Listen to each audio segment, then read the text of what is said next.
আসসালামু আলাইকুম। আমরা এসেছি দেলদুয়ার উপজেলাতে, টাঙ্গাইলের দেলদুয়ার উপজেলা। দেলদুয়ার উপজেলা ৮ ইউনিয়নের যে এখানে নাল্লাপাড়া রয়েছে, নাল্লাপাড়ার যে এলাকাটার পাশে একটা এলাকা গুচ্ছ গ্রামের মতো, সেটা হলো কানাইবাড়ি নামে পরিচিত।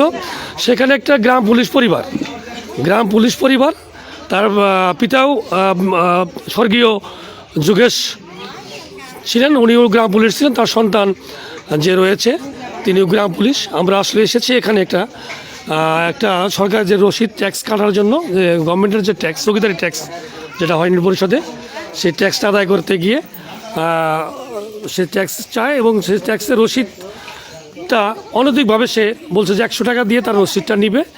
এই প্রসঙ্গে তার সাথে বাকবিতঙ্গ করে তার উপরে চড়াও হয়, কিন্তু ইনি আসলেও সংখ্যালঘু পরিবার বিদায়ী তাকে চাপ প্রয়োগ করে ট্যাক্স রসিদটা নেওয়ার চেষ্টা করে। এই বিষয়ে তিনি তাকে বিভিন্নভাবে মারধর এবং আঘাত করে এবং তাকে বাড়িঘর জ্বালিয়ে পড়ে দেওয়া হবে বলে আমরা এই সংবাদ পাই। সংবাদকর্মী আমরা টাঙ্গাইল থেকে এই মুহূর্তে এসেছি। আমি মুক্ত সময়ের পক্ষে আমি এস এম আলমগীর হোসেন। এখানে আমাদের সাথে রয়েছে বর্তমান যে প্রেক্ষাপটে, রাজনীতি প্রেক্ষাপটে, এখানে আমাদের জামাতের যে মোহাম্মদ জিয়াউদ্দিন রয়েছেন এবং আমাদের এখানে আরক মোয়াল্লেম রয়েছেন, সালাম ভাই, উনিও জামাতের একজন রুকন কর্মী ৮ ইউনিয়নের। আমি সেই ভাইয়ের বাড়িতে আসছি, আসলে আমরা জানবো কী ঘটনা ঘটেছিল। আমাদের সাথেই থাকুন। জি ভাই, নারায়ণ ভাই আপনি? হ্যাঁ, আমি নারায়ণ চন্দ্র মণ্ডল। জি, আসলে কী ঘটনা ঘটেছিল একটু বলেন তো। ঘটনাটা ঘটেছিল, উনি রইল 7-8 বছরের ট্যাক্স বাকি। নামটা কি? উনির নাম হলো ঠান্ডু, পিতা আমি তো মুকাম মিয়া। আমি চৌরাস্তায় আমার এক বিয়ার সদাই করার জন্য যাইতেছিলাম। উনি আমারে ডাক দিয়া কয় যে আমারে রসিদ দিলা না। আমি বললাম যে তোমার তো 7-8 বছরের ট্যাক্স বাকি, এইভাবে তো হয় না, 100 টাকায় আমি রসিদ দিতে পারি। আমি তো সরকারি ট্যাক্স আদায় করি, এটা শুধু আদায় করাই আমার কাম্য, আমি তাছাড়া তো আমার কাম্য না। সরকার আর আদায় করে আমি সরকারি কোষাগারে জমা দিই। তুমি এইভাবে আমারে বলে যে আমারে ট্যাক্স মাফ করে দিস। আমি বললাম যে রসিদটা দেখাও, আর তো তোমার তো আমি তাগাদা করি নাই, তুমি দেও মনে না দাও। তার রসিদের দরকার না দেওয়ায় আমারে গালের মধ্যে একটা থাপুর দেওয়ার পরে থাপড় দেয় কি ওই থাপুর দেওয়ার পরে ওই আমারে পাবলিকে ঘরে নিয়ে যায়। ঘরে জানলা ভাঙ্গে আমারে এলোবাতারি মানে অজ্ঞান অবস্থা কইরা হেল দিছে একদম। হ্যাঁ, মৃতর মতো কইরা আমাদের হিন্দু যে যাইব তাদের অ্যাটাক করছে যে না, ওখানে গেলে তোমাকে বাড়ি ঘরে আগুন ধরিয়ে দেবো, এই তারিখে তোমাকে কোনো রেহাই নেই। তারা যাইতে পারে নাই। তারা কি আসলে বাজে প্রকৃতির রাষ্ট্রদ্রোহী লোক নাকি? হ্যাঁ, তারা বাজে প্রকৃতির লোক। তারা সব সময় ওই অকারেন্স করেই থাকে। হ্যাঁ, ওই যে আমার ছেলে মানিকগঞ্জ বুড়ো অফিসি থেকে আসছে, বলছে যে যদি কোনো রকম কেস কাছারি হয় তাহলে ওই লুৎফর বলছে যে বাড়ি ঘরে আগুন ধরিয়ে দেশে থেকে তাড়িয়ে দেবো, এখন আর রাখবো না তাদের, এভাবে কথা বলে। হ্যাঁ, তারপরে এই দেলদুয়ার যখন জরুরি বিভাগে যাইতেছি, পরে স্যারের রুমে আমার ধরে নিয়ে গেছে। ইউনো স্যারের রুমে আমি যাই বিস্তারিত বলছি। উনি বলছে যে আপনি ট্রিটমেন্ট নিয়ে আসেন। তারপরে যে জি, তারপরে আপনার কি ঘটনা ঘটলো যে আর্মির লোক আমার ছেলেরে বলে, ওনার নামটা কি? আর্মির নাম হলো লুৎফর রহমান, পিতা মৃত হলো জনাব আলী।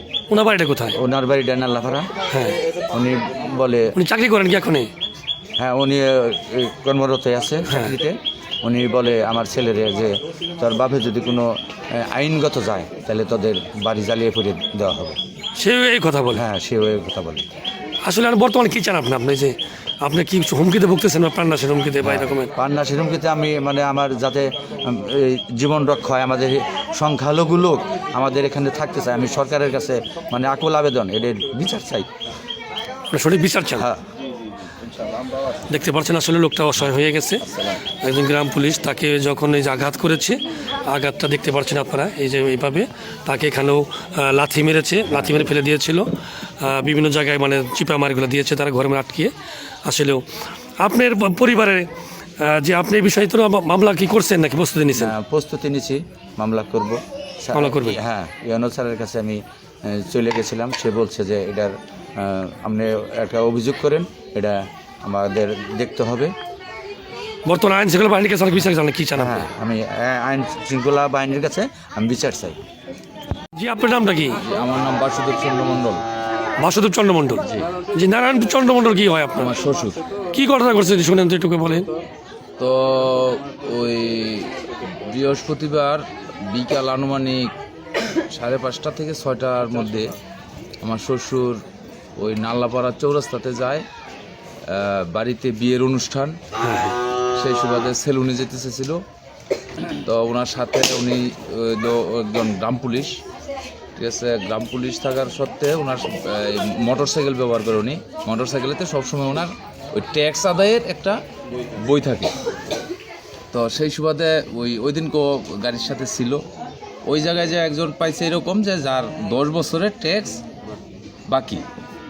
তো ওনাকে বলার পরে ওনার বললো যে তোমার তো 10 বছরের ট্যাক্স বাকি, তাহলে তারা দিতেছে না, আমাদের কাছে দিতেছে না ওনারা।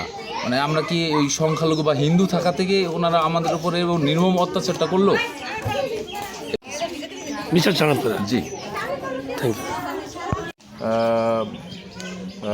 বাংলাদেশ জামাত ইসলামের পক্ষ থেকে আমরা তাকে দেখতে এসেছি। আমরা গতকাল রাত্রে নারায়ণ মণ্ডলকে? নারায়ণ মণ্ডলকে যে আঘাত করা হয়েছে এবং নির্যাতন করা হয়েছে ওই খবর পাই 4:80 সেখান থেকে আজকে সকালে আমরা তারা দেখতে আসলাম। আমরা এই ঘটনার তীব্র নিন্দা জানাই এবং প্রতিবাদ জানাই। আমরা এই হিন্দু কমিউনিটির পাশে আছি ইনশাল্লাহ। সালাম আলাইকুম। জি ভাই, আসসালামু আলাইকুম ভাই। আমারও ওই একই কথা ইনশাল্লাহ। এরা যেহেতু সংখ্যালঘু হিসেবে আছে, ওনাদের দেখার দায়িত্ব আমরা যারা বৃহৎ আকারে যারা মুসলিম জাতি আছি, ওনাদের উপরে আক্রমণ করা মানে কি বিরাট একটা জুলুম করা হয়েছে, জুলুম করা, রাষ্ট্রের উপর আঘাত করা। রাষ্ট্রের উপর আঘাত করা, এমনকি এরকম কাজ যাতে না হয় সেজন্য আমাদের সবাইকেই সচেষ্ট থাকতে হবে। আর এই কাজের আমি